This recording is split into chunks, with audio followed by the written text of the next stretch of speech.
good to have you here. Capri, I'll start with you. I get that members of your party are upset. They're upset they lost. But this, and let's take a look at what I'm talking about. This, let's see it, is an attempt at anarchy. It is an attempt at chaos. They are undermining our democratic process, everything that we stand for, which is a peaceful transition of power. Capri, what do these people want? I think they're not necessarily sure what they want. Yesterday, I was passing the new school here in Manhattan, and I saw people with 3 or 4 different types of signs. One sign said something to the effect of, listen to the new generation. The next sign had something about Obama and climate.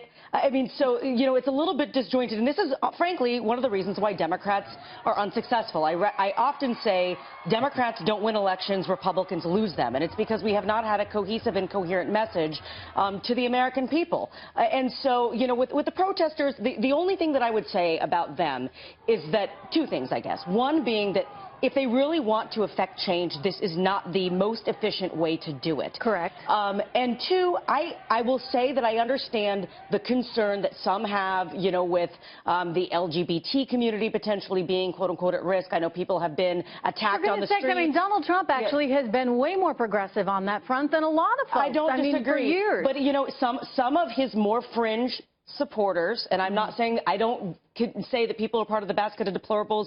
For goodness sake, my entire district voted for Donald Trump, but I know that there have been people that, have been attacked on the street and that sort of thing. There are people that, yes, but right now, I mean, the American people have spoken, including your state, including Jay's state. You're all from the great state of Ohio. People have spoken, and this is part of who we are as Americans, as patriots.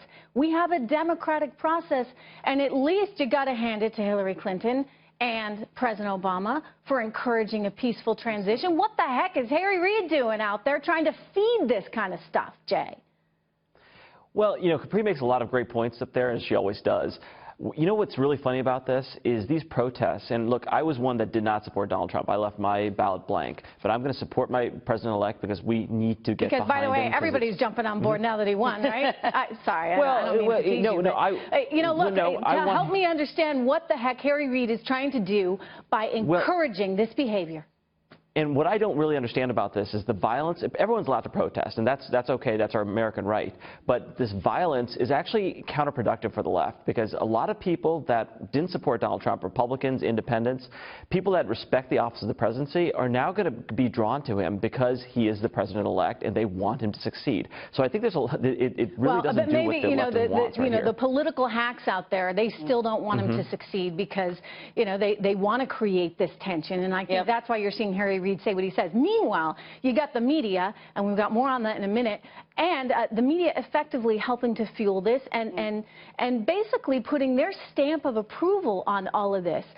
So much so that there are many now in the business community that seem to think it's okay to be anti-Donald Trump, anti the President of the United States right now. In fact, one guy actually over at Grubhub, which if you don't know it, it's a site where you can order your lunch online. So Grubhub's CEO, Matt Maloney, came out and said effectively that, if you work at Grubhub and you're a Donald Trump supporter, get out. You have no place at Grubhub, while demeaning, insulting, and ridiculing minorities, immigrants, and the physically, mentally disabled worked for Mr. Trump. I want to be clear that this behavior and these views have no place at Grubhub. If you do not agree with this statement, then please reply to this email with your resignation because you have no place here. He sent this out right after the election. He has since walked it back and tried to say, look, let me clarify that, I'm not telling people to resign if they voted for Trump, but you saw the first message he sent his employees there.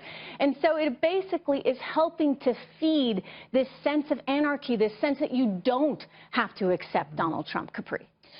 This is really disturbing. I mean, the fact that a place of employment would suggest that, you know, you can't work there because of your political views, regardless of what they are, you know, is a really disturbing fact. And, you know, again, I voted for Hillary Clinton, somewhat reluctantly, but I voted for Hillary Clinton. And at the end of the day, I know you were never a Hillary supporter, but you're a Democrat. Right. But at the end of the day, we all have to work together. We have to make sure that our nation is functioning, that our economy is thriving, and the only way we can do that is if we work together. You know, and let's not forget, we're all in this together in that we all want jobs. We all want economic prosperity. You guys are from Ohio.